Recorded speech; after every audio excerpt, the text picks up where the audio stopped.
Hi, everyone. Thanks for joining us. We have 6 marvelous poets today who will talk about movies. In order of appearance, they are Amelie Frank, Aram Saroyan, Susan Hayden, James Cushing, S.A. Griffin, and Celeste Goyer. Here's Amelie Frank. Hello, and thank you, Harry, for having me here today. This is a tremendous honor to be included with everyone here. I've been in the motion picture industry since the mid-1980s, and as such, I was a member of the motion picture and television their health plan and their retirement plan. And it was during a routine visit to the motion picture and health plan in 1999 that I had a mammogram. And the radiologist who checked my screen wouldn't sign off on it and said, I don't like this. I don't like the way this tissue architecture looks. I want you to go and get a better film over at the hospital. And what he saw was almost impossible to see. It was only because of his training, something about having a really good eye. And I refer to that in this piece I'm going to read. And I ended up being diagnosed with breast cancer as a result of this man's diligence, this doctor working for the motion picture and television health clinic in Toluca Lake. And so I wrote this poem about the experience, and it's called Location Shoot. So here we go.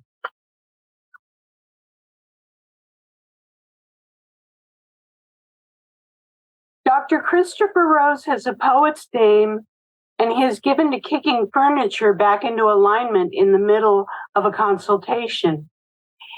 He should be played by Gene Wilder in the movie. Today, Dr. Christopher Rose is drawing a football schematic on my chest, probably the Hail Mary play from the look of the X's and arcs, or likely a wishbone formation given the treatment site. This is the storyboard. I'm receiving an electron boost instead of genuine radiation today because the radiation has ravaged my left armpit. The skin is cracked and peeled back raw. It looks like an aerial photograph of an evaporated lake. So they have scouted a new location. They actually call this region of the axilla, it's called the axilla or the tail of the breast.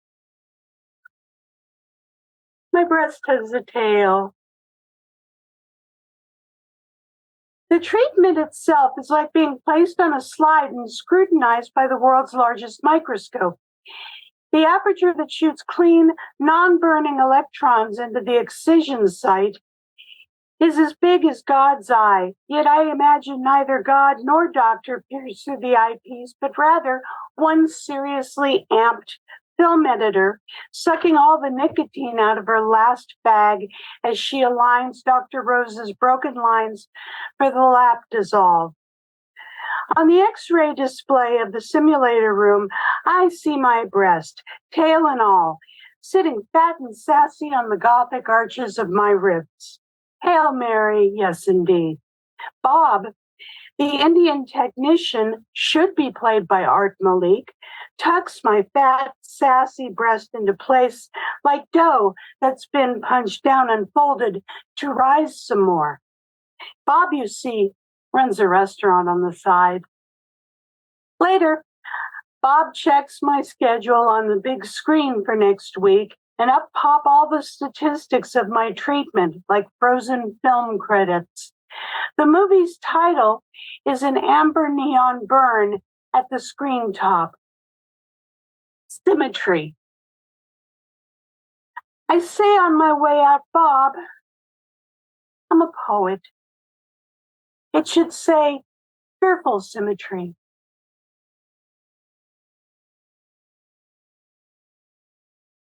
I wanted to comment that the film editor I was thinking about when I wrote that was, of course, Martin Scorsese's go-to gal, Thelma Schoonmaker, who is still working to him today, recently on Killers of the Flower Moon.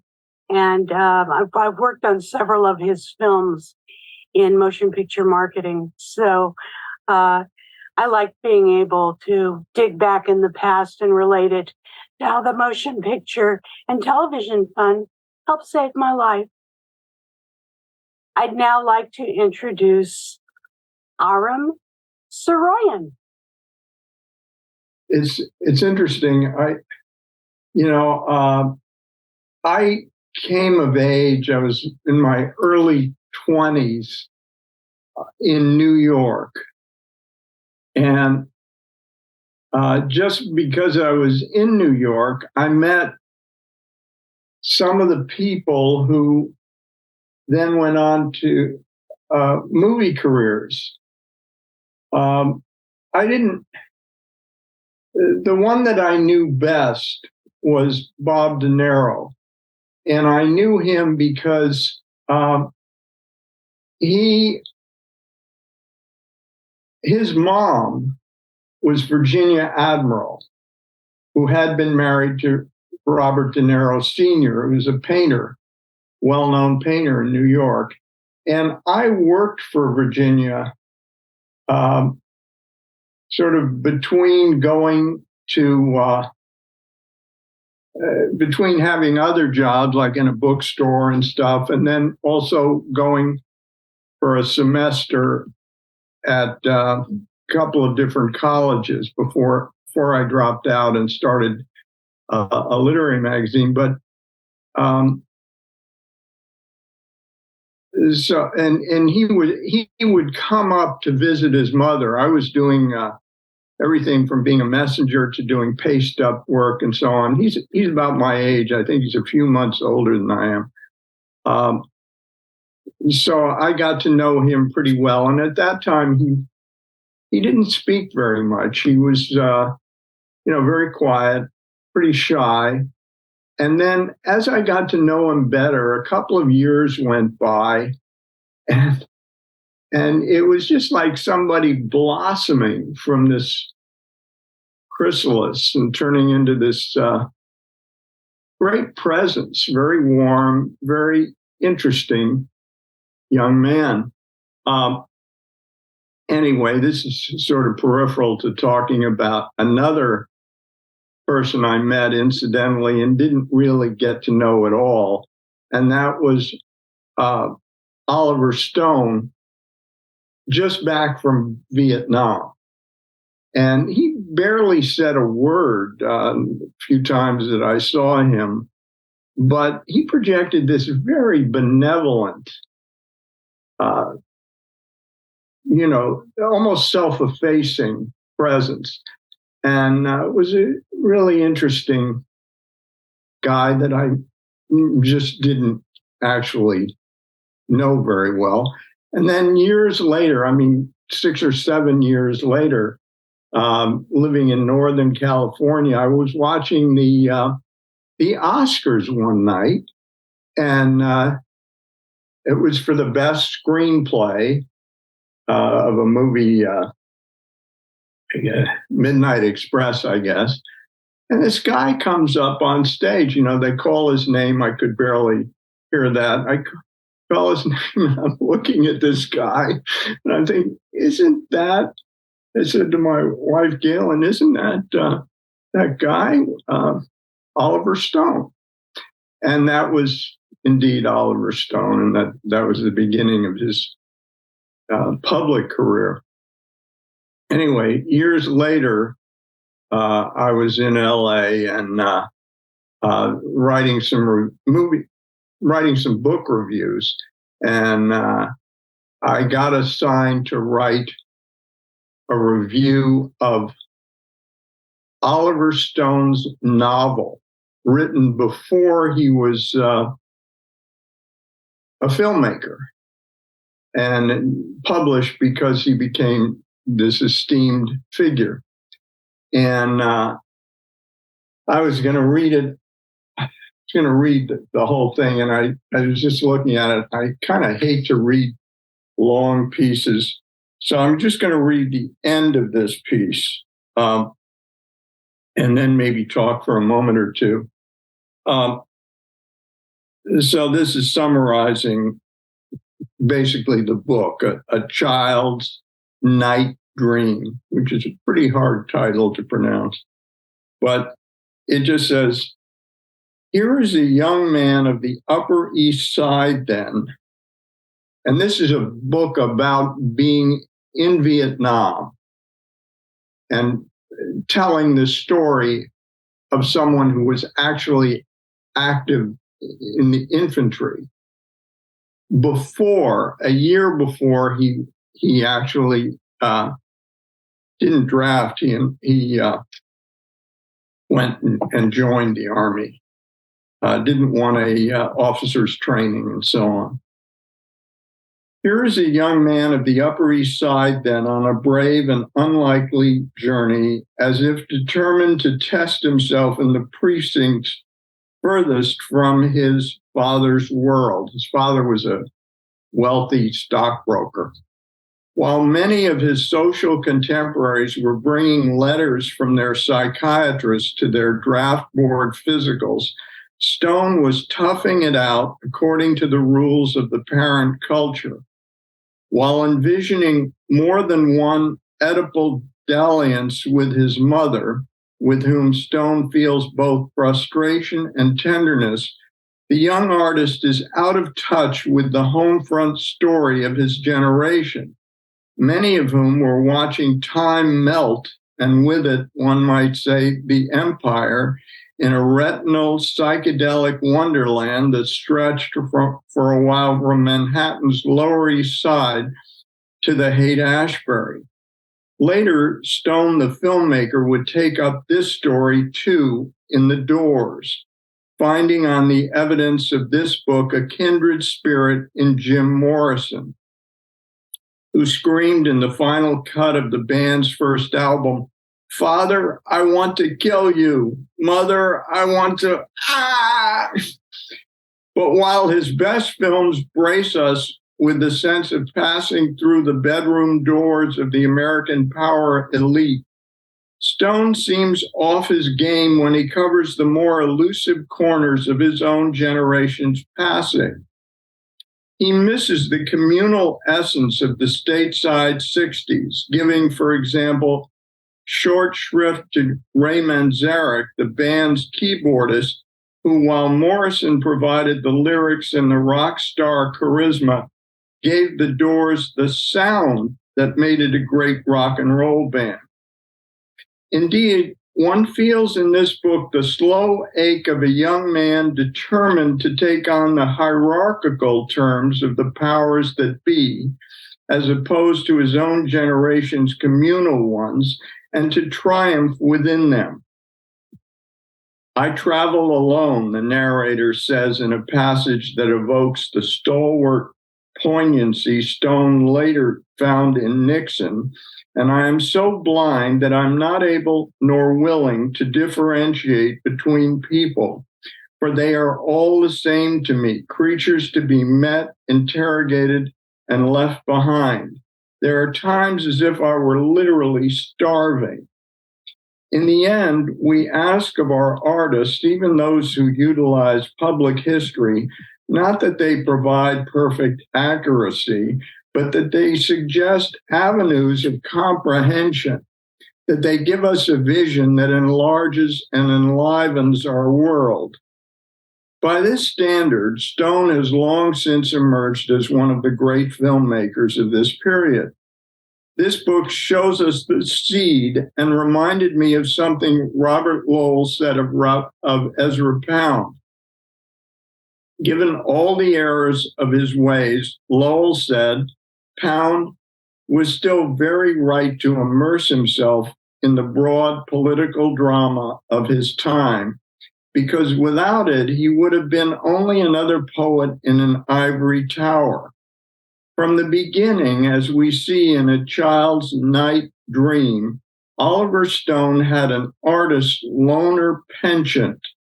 His genius has been his ability to take that sensibility abroad in the larger world.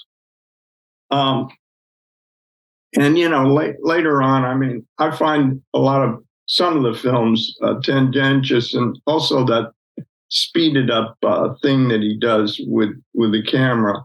But some of those early films, including Nixon and Salvador and the war films and stuff, are just fantastic. Anyway, I'm gonna end here, and it's my pleasure to introduce Susan Hayden, who I really know only as a theater person, and I regret that I'm no longer living in LA. I'm down in Newport Beach in Orange County, so I'm not able to get to a lot of the performances that I know she's coordinating. Anyway, it's my pleasure to introduce Susan Hayden. I'm going to be reading from my new debut memoir, Now You Are a Missing Person, just published in June by Moontide Press. And the first piece is called Starstruck. It's for Shikey. I was 6 years old and having lunch at the farmer's market on Fairfax with my father when he pointed out a small, round man in a dark overcoat. He was wearing a tilted gray fedora, sitting on a bench, drinking coffee and smoking a cigar. See that guy? He's the most acclaimed movie star in the whole world. Go ask him for his autograph. Edward G. Robinson was perched in the vicinity of Dupar's. He looked like many of the other older actors who congregated there, only he was by himself with that faraway look in his eyes and a hard shell around him to ward off looky-loos. I had no idea who he was, felt embarrassed and shy about approaching him, but my father persisted, wouldn't take no for an answer. Excuse me, Mr. Robinson, may I have your autograph? I asked. Why, sure, young lady, and who shall I make this out to? He inquired, scanning the area for someone much closer to his age who surely would have recognized him and wanted his valuable signature. He found my father leaning against the wall of Dupar's, trying to act nonchalant. He locked eyes with him, shook his head, and grimaced. Then he smiled at me, tore off a piece of paper from his placemat, and wrote, "For Susie, with every good wish, Edward G. Robinson." On the drive back home to the valley, my father's voice was trembling with glee and wonder. Put that away somewhere safe. It's worth thousands of dollars. He's Jewish, you know, from Romania, like your grandparents. His real name is Emanuel Goldenberg, but those in the know call him Manny. I lost the autograph, but when I married Chris, we would watch Edward G. Robinson movies at home together on the VHS, and I would wish my father had been alive so I could tell him that his favorite actor had become the one I most admired.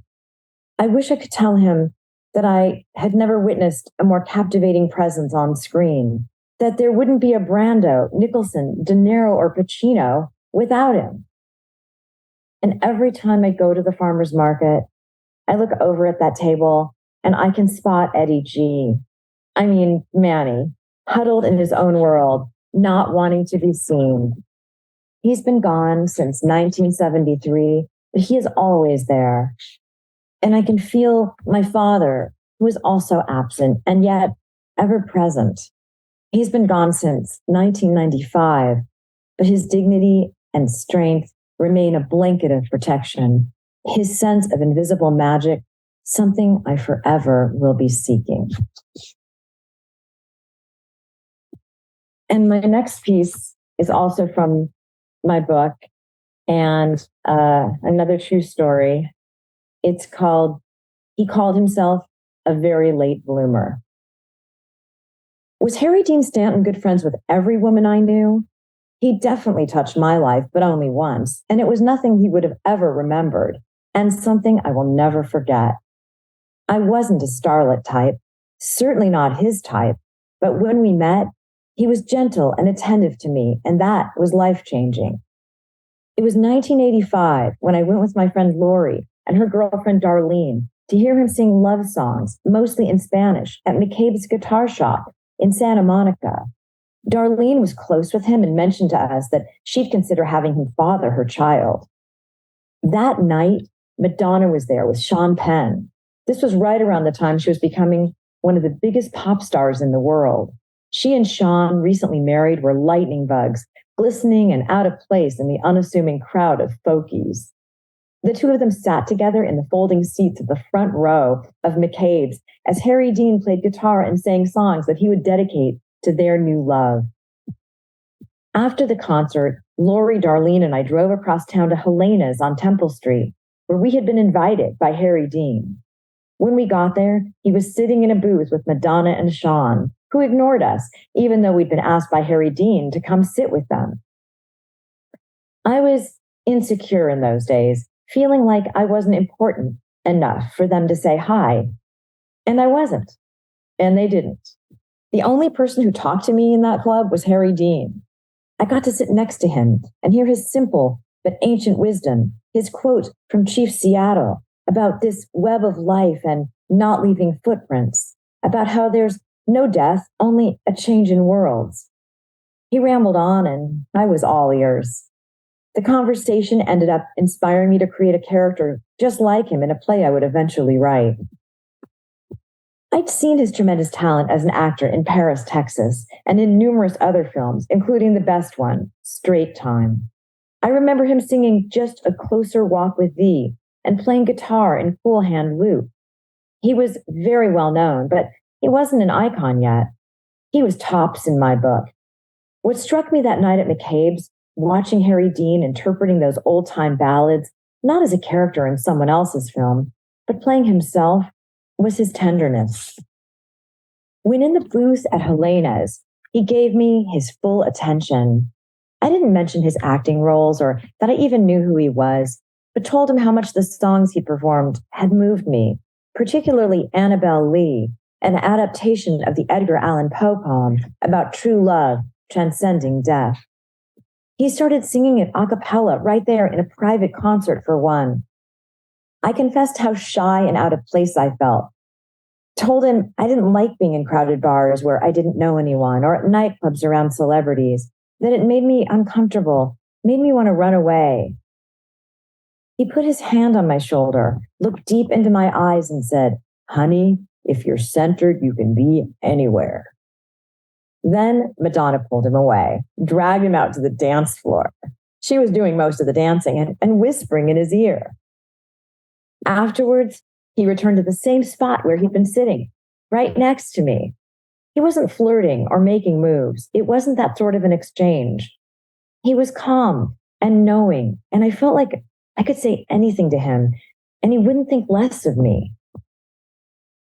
In spite of his words about being centered, which I didn't understand at the time, I couldn't handle being at Helena's. I didn't belong there, so I told Lori and Darlene I wanted to leave. I said goodbye to Harry Dean and thanked him for all the poetic insight he'd shared. And he wrote down his phone number and his home address and said, "If you want to talk again, I'm here for you." But he had turned into a superstar of sorts. And when I think about calling him, he started to seem out of reach. When he died more than 30 years from that night, I was sorry I never had the courage to call him or drive over there to continue the conversation.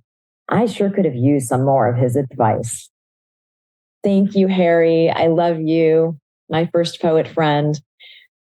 That's all from me, and I want to welcome a dear friend and amazing poet, James Cushing.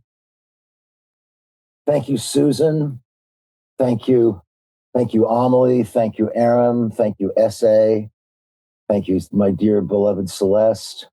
Thank you, MPTF, and thank you, Harry, for all your effort in making this lovely, lovely afternoon happen. MPTF. Now, if I'm not mistaken, those letters stand for motion pictures. Is that right? Okay. Well, I wrote, or perhaps assembled is a better word. I made gestures that caused this poem to come into being, I'll say. And this is especially written for this occasion this afternoon. This is for all of us, for Harry Northup's Poetry Hour. This is entitled Up All Night. This is the first time I've ever read it or shared it, and it's a real pleasure to be sharing it with you. Up all night. A woman's devotion, a woman's secret, a woman's vengeance. Behind green lights, behind locked doors, behind the high wall, behind the mask, below the deadline. Black angel, black hand, black Tuesday, blackmail, blackout, blast of silence, blind alley, blind spot, blonde bait, blonde ice, blonde sinner. City across the river, city for conquest, city of fear, city of missing girls, city of shadows, city that never sleeps. Crime against Joe, crime by night, crime doctor, crime in the streets, crime incorporated, crime of passion, crime wave. Cry danger, cry of the city, cry of the hunted, cry terror, cry tough, cry vengeance. Danger street, dangerous afternoon, dangerous crossing, dangerous partners, dangerous passage, dangerous years. Double cross, double deal, double exposure, double indemnity, double jeopardy, down 3 dark streets. Girl gang, girl on the run, girls in chains, gun girls, gunman in the streets, guns don't argue, gun crazy, guns, girls, and gangsters. Hellbound, hell drivers, hell is a city, hell on Frisco Bay, hell's half acre, hell's island. I accuse my parents.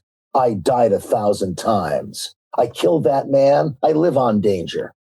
I'll get you. I love trouble. I, the jury, I wake up screaming. I was a communist for the FBI. I was a shoplifter. I was framed. I wouldn't be in your shoes. Johnny Allegro, Johnny Angel, Johnny Apollo, Johnny Eager, Johnny O'Clock, Johnny One Eye. Lady Gangster, the lady from Shanghai, lady in the death house, lady in the lake, lady on a train, lady Scarface, lady Vengeance. Man bait, man from Tangier, man in the attic, man in the dark, man of conflict, man of courage, man on a string, man on fire.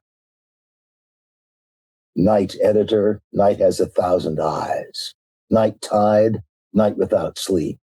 Nightfall, nightmare alley.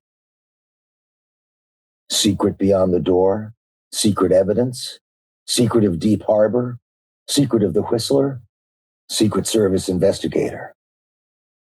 Strange bargain, strange fascination, strange illusion, strange impersonation, stranger on the 3rd floor, strangers in the night. The big bluff, the big boodle, the big boss, the big caper, the big carnival, the big chase, the big clock, the big frame, the big heat, the big knife, the big night, the big operator, the big sleep, the big steal, the big tip-off. Dark city, the dark corner, the dark horse, the dark mirror, dark passage, the dark past, the dark road. The man from Cairo, the man I love. The man is armed. The man with my face. The man who cheated himself. The man who died twice. The man who wouldn't die. The strange affair of Uncle Harry, the strange love of Martha Ivers, the strange Mr. Gregory, the strange Mrs. Crane, the strange woman, the stranger in between. They can't hang me. They drive by night. They live by night. They made me a criminal. They made me a fugitive. They made me a killer. They were so young. They won't believe me. Walk a crooked mile. Walk east on Beacon. Walk softly, stranger. Walk the dark street where the sidewalk ends while the city sleeps.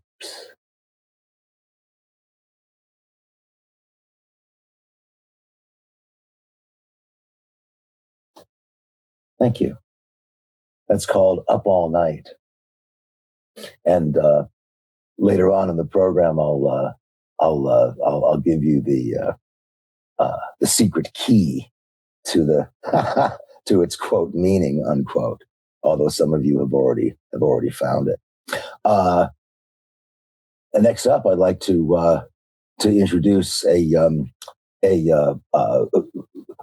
one of the few West Coast poets who is named after a mythical beast, Mr. S.A. Griffin. S.A., take it away. Thank you, Jim. Yes, I'm a mythical beast, a myth in my own mind. Harry, thank you. MPTF, thank you very much. Yes, I might end up there someday if I'm lucky. So I've actually been a professional actor since 1978. So Equity is my parent union, and I have been on the strike line every day now, except for a trip to New Jersey and a trip to the doctor since July 14th. So I'm going to read a couple of poems. I'm coming strictly then from the actor's point of view on this. And I'm just going to read a few pieces I've written about acting over the years. A Hollywood story, strange but true. Angels find you standing in line, waiting to take your last few dollars out of the bank. When the rent's due and there's nothing in the cupboard but a crumb. Or when you turn just so and somebody is there with the right kind of eyes to catch your falling star inside their wonder. Then the light breaks through and the messenger dove arrives with the news. Long live the song of yourself that knows the pilgrim child, that knows your dream, the one that you rode in on. Never know where you are going, and you will always get there. Bet on it and ride. And this next one, where is it? Here it is. And the casting director, and this is the late Sheila Manning, who was very critical to my career, and I love Sheila very much. She was a wonderful person. 30 years in this town and maybe 30 more. Actor to casting director. They're treating me like an old whore. Casting director to actor. You are an old whore, darling. I've been drinking from this fountain of youth for too damn long. It's just that the game has got such good gams, and even at this late date, sometimes the lady gives me a tumble. I will never solve this murder wherein I am the killer and the corpse. And that's the hook. Me floating face down in the talent pool, ready for my close-up. The square-jawed ghost in the popcorn machine flickering on that big screen in the dark at 24 frames per second, waiting for a twist of fate to turn the key, like Hollywood, like Marlowe, always poised for that one last comeback, an exercise in paranoid resurrection. And this is, I wrote this the very first day of the present strike, when the actors and the writers were walking together.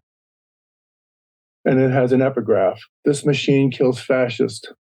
Woody Guthrie written on his guitar. This actor kills fascists.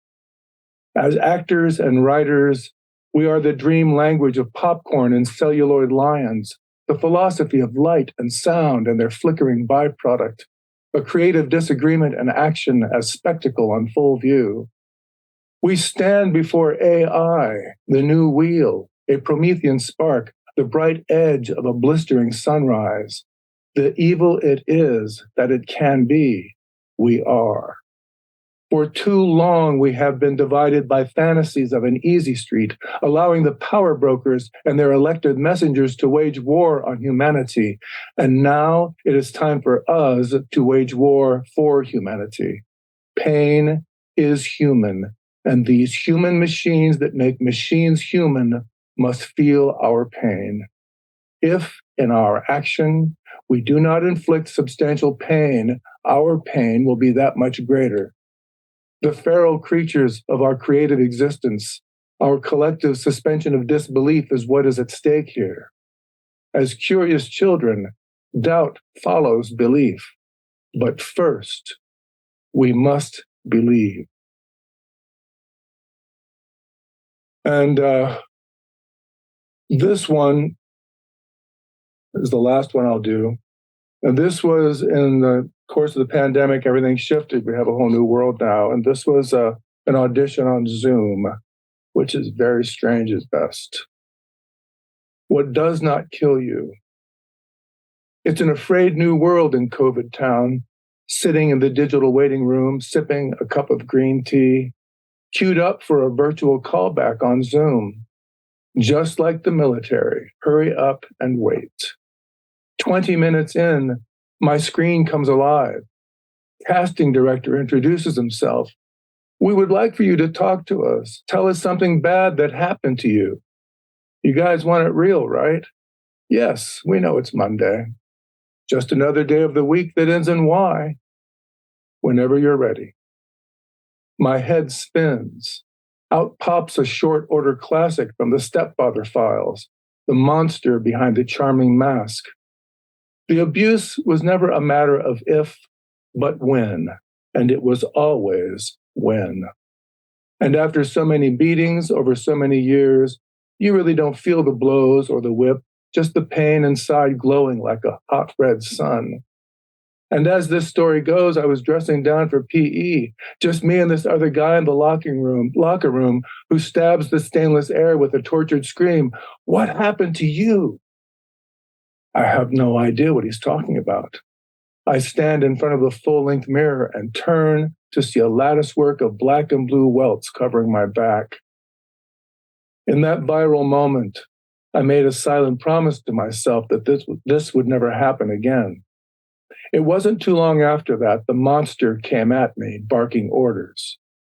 I told him to shut up. What did you say? I told you to shut up. How he glared at me that one last time, looking at the young, mad dog looking back. The game is on. I'm in the zone. No spit on the ball, pitching the story right over the plate. As real tears come falling, quietly, like timid pearls from an ancient sea. I choke out a last few words, and he never touched me again. Silence. The director pops up in a corner of my computer screen. Thank you, he says. That was great. Just another tale from the dark side, I say. Plenty more where that came from. You available for the shoot? Yeah, I'm here. Thanks and goodbye. Click. Leave. Over and out. A few minutes later, an unexpected trembling rolls through me with a quickening jolt. Tears erupt, big tears, as childhood and old age push up against one another into a range of jagged memory. What does not kill you? The red sun burns. Hi, everybody, and thanks. Got a little source of sound outside. Hope it's not too noticeable. In thinking about the intersection of poets and movies, things seem to fall into a few categories. First, movies explicitly about poets, like Jean Cocteau's Orpheus and Testament of Orpheus, Bright Star about John Keats, Il Postino, who focuses on Pablo Neruda. And then there are films for poets that I think are specifically poetic and tend to be mysterious and beautiful. Things like Wings of Desire by Wim Wenders, the Apu trilogy, Satyajit Ray, Andrei Tarkovsky's Solaris, almost anything by Ozu, Agnes Varda's Meshes in the Afternoon, of course, Luis Buñuel, David Lynch, Eraserhead comes to mind. And then there are films as poetry prompts, films you can write during. The early Edison shorts from the 1890s are wonderful for that. A Movie by Bruce Conner, The Mystery of Picasso documentary where Picasso paints on glass, The Color of Pomegranates by Sergei Parayanov, and Film by Samuel Beckett, who has Buster Keaton, very strange short film. And then there are poets who write beautifully about movies. And I'm going to share an example of this, To the Film Industry in Crisis by Frank O'Hara. To the film industry in crisis. Not you, lean quarterlies and swarthy periodicals, with your studious incursions toward the pomposity of ants. Nor you, experimental theater, in which emotive fruition is wedding poetic insight perpetually. Nor you, promenading grand opera, obvious as an ear, though you are close to my heart. But you, motion picture industry, it's you I love. In times of crisis, we all must decide again and again whom we love and give credit where it's due. Not to my starched nurse, who taught me how to be bad and not bad rather than good, and has lately availed herself of this information. Not to the Catholic Church, which is at best an over-solemn introduction to cosmic entertainment. Not to the American Legion, which hates everybody, but to you, glorious silver screen, tragic technicolor, amorous cinemascope, stretching VistaVision, and startling stereophonic sound, with all your heavenly dimensions and reverberations and iconoclasms. To Richard Barthelmess as the tolerable boy barefooted in jeans. Jeanette MacDonald of the flaming hair and lips and long, long neck. Sue Carroll as she sits for eternity on the damaged fender of a car and smiles. Ginger Rogers with her page boy bob like a sausage on her shuffling shoulders. Peach Melba voiced Fred Astaire of The Feet. Eric von Stroheim, the seducer of mountain climbers, gasping spouses. The Tarzans, each and every one of you. I cannot bring myself to prefer Johnny Weissmuller to Lex Barker. I cannot. Mae West in a furry sled, her bordello radiance and bland remarks. Rudolph Valentino of The Moon, its crushing passions. And Moonlight 2, the gentle Norma Shearer. Miriam Hopkins dropping her champagne glass off Joel McRae's yacht and crying into the dappled sea. Clark Gable rescuing Gene Tierney from Russia, and Alan Jones rescuing Kitty Carlisle from Harpo Marx. Cornell Wilde coughing blood on the piano keys while Merle Oberon berates. Marilyn Monroe and her little spike heels reeling through Niagara Falls. Joseph Cotton puzzling, and Orson Welles puzzled, and Dolores Del Rio eating orchids for lunch and breaking mirrors. Gloria Swanson reclining, and Jean Harlow reclining and wriggling, and Alice Faye reclining and wriggling and singing. Myrna Loy being calm and wise. William Powell and his stunning urbanity. Elizabeth Taylor blossoming. Yes to you and to all you others, the great, the near great, the featured, the extras who pass quickly and return in dreams, saying your one or two lines, my love. Long may you illumine space with your marvelous appearances, delays, and enunciations, and may the memory of the world, and may the money of the world glitteringly cover you as you rest after a long day under the Klieg lights with your faces in packs for our edification, the way the clouds come often at night, but the heavens operate on the star system. It is a divine precedence you perpetuate. Roll on, reels of celluloid, as the great earth rolls on. Thank you, Frank O'Hara. Thank you, Harry. Thank you, everyone on this amazing gathering. Back to you, Harry. Thank you all. Why don't you all turn on your camera and your sound, and then we can go around the horn and each of us say a few things about whatever you would like to. It's just been an astonishing, lovely, personal, eloquent participation from all of you. And I know how much all of you love the movies. So why don't we start with Amelie? And Amelie, why don't you just talk about whatever you'd like to, if you wanted to read something else or talk about your love of the movies, and then Aram, Susan, Jim, and Essay, and then Celeste. And you could talk about whatever you like, what people read or your love of the movies or whatever you would like to regarding movies. Here's Amelie Frank.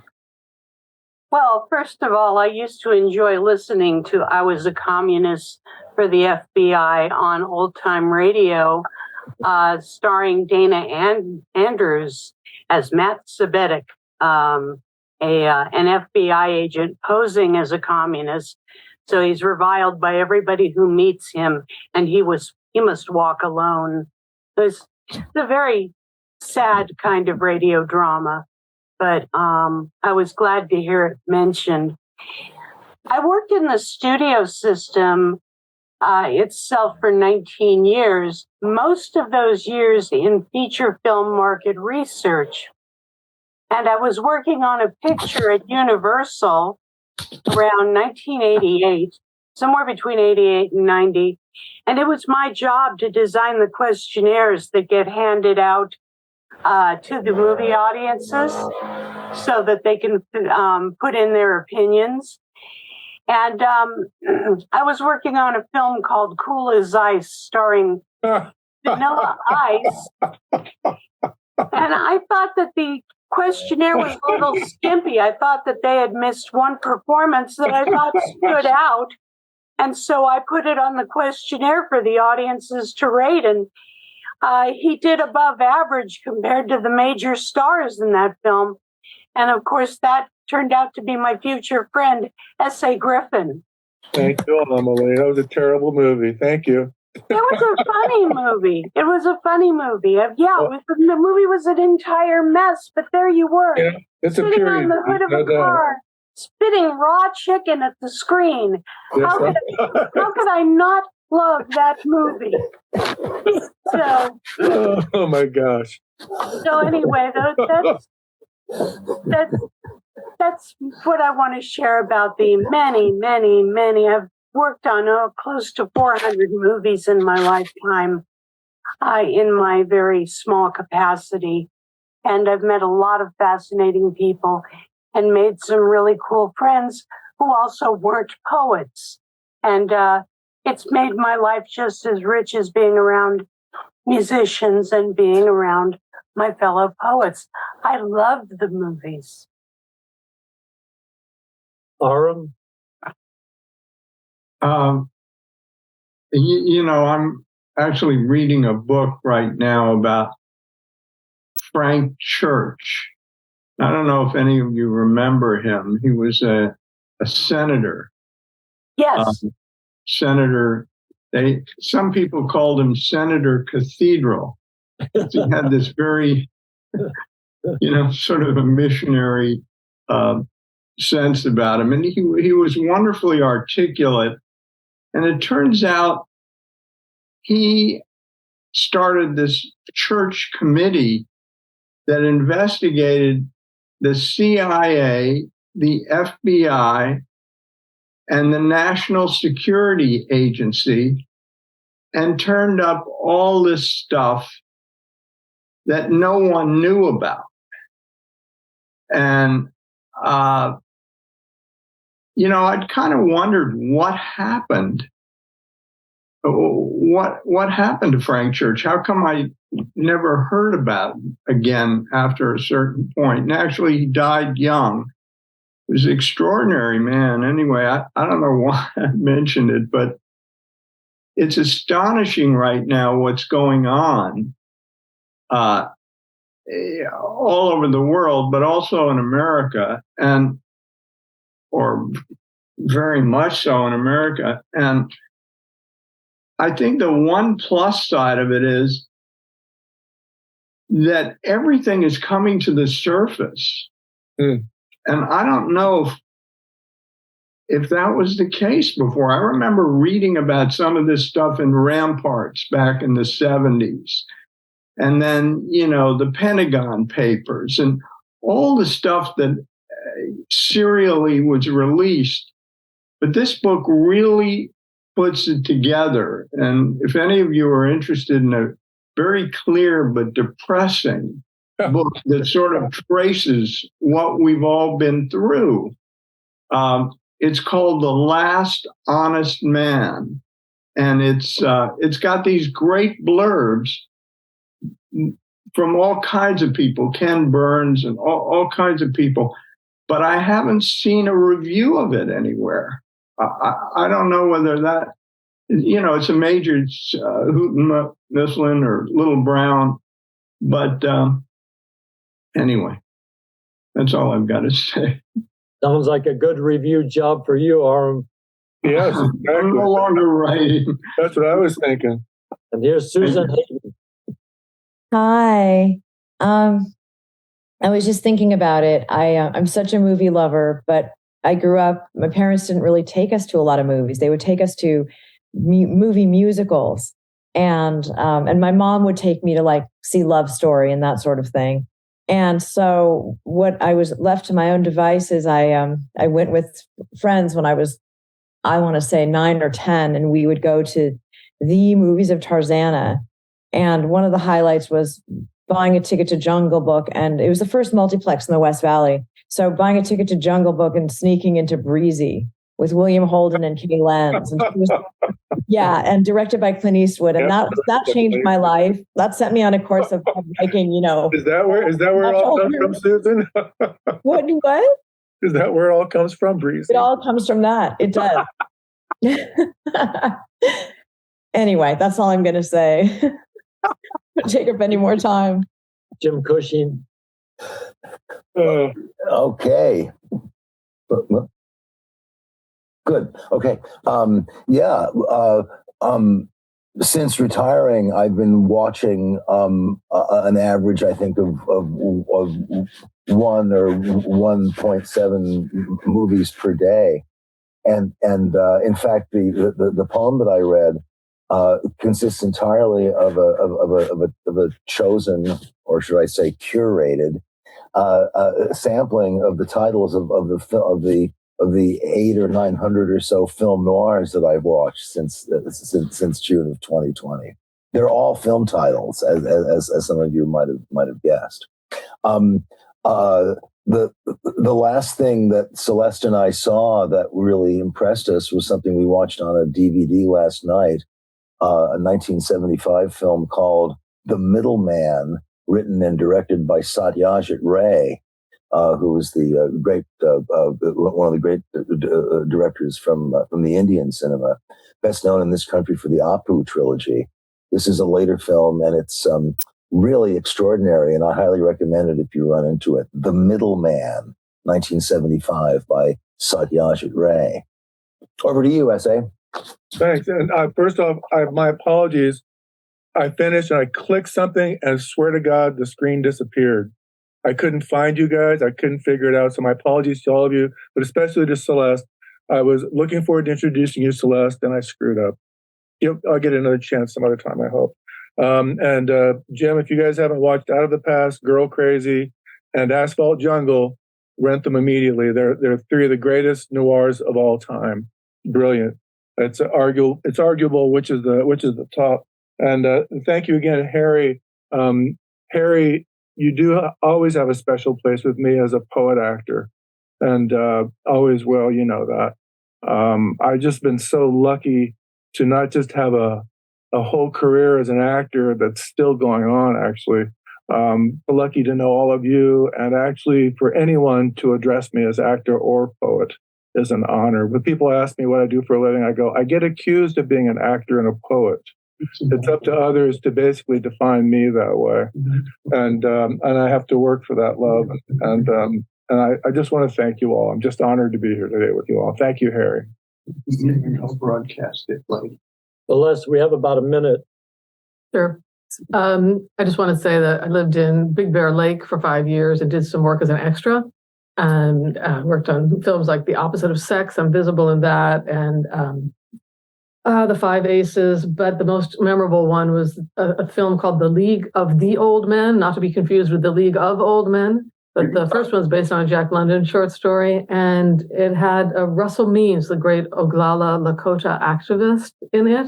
I got to spend a little bit of time in his vicinity, which was a powerful experience. And thanks, Harry, for inviting me. It's super fun. I think we could do several on this topic. It's such a rich intersection.